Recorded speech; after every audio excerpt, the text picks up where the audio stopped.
ഉണ്ടാക്കിയിരിക്കുന്നത് ഒരു മെക്സിക്കോ ചീരയാണ്. അത് പ്രഷർ പോലുള്ള അസുഖങ്ങൾക്ക് പെട്ടെന്ന് പ്രഷർ കുറയുന്നാണ് പറയുന്നത്. അങ്ങനെ തന്നെയാണ്, പല അനുഭവങ്ങളുണ്ട്. ഇതൊന്ന് വീട്ടിലുള്ളവർ ഉണ്ടാക്കി നോക്കുക, ഇല്ലാത്തവർ വെച്ച് പിടിപ്പിച്ച് ഉണ്ടാക്കുക. എൻ്റെ പച്ചക്കറി തോട്ടത്തിൽ മെക്സിക്കോ ചീരയാണ്. ഇത് വെച്ച് ഞാനിന്നൊരു തോരൻ വെക്കാൻ വേണ്ടി പോവുകയാണ്. ഇതാണ് ഇന്ന് തോരൻ, മെക്സിക്കോ ചീര. ഇതാണ് എനിക്ക് ഇതിൻ്റെ പേര് കിട്ടുന്നില്ലായിരുന്നു. പേര് കിട്ടും 4 പേർക്ക് കിട്ടുന്നില്ല.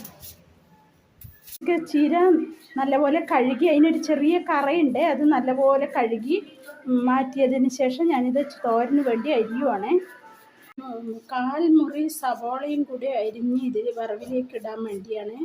2 പച്ചമുളകും, ചെറിയ 2 പച്ചമുളക്. ഇനി കടുക് പൊട്ടിച്ച് അതിൻ്റെ അകത്തേക്ക് ഇടണം. ഉപ്പും, ആവശ്യത്തിന് ഉപ്പും ചേർത്ത് വെളിച്ചെണ്ണ ഇട്ടു. അതിലോട്ട് അരി, ഈ ചീര വറവലാക്കുമ്പോൾ ഇച്ചിരി അരി ഇടുന്നത് നല്ലതാണ് എപ്പോഴും. വെളുത്തുള്ളിയും കൂടി ഇട്ടു. അരിയും വെളുത്തുള്ളി നല്ലപോലെ മൂത്തു. അതിലോട്ട് തേങ്ങ, ചെറിയ തേങ്ങയും ഇച്ചിരി ഇലക്കറികൾ വെക്കുമ്പോൾ എപ്പോഴും മഞ്ഞൾപ്പൊടി ആഡ് ചെയ്യണം എപ്പോഴും. അതിലോട്ട് മെക്സിക്കോ ചീര ഇടുക. എന്നിട്ട് ചെറിയ തീയിൽ വേണം ഇതാകാൻ.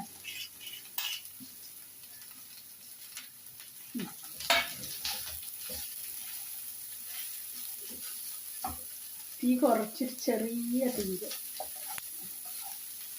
മെക്സിക്കോ ചീര തോരൻ റെഡിയായേ. അത് ഞാനൊരു പാത്രത്തിലോട്ട് സെർവ് ചെയ്യുവാണേ.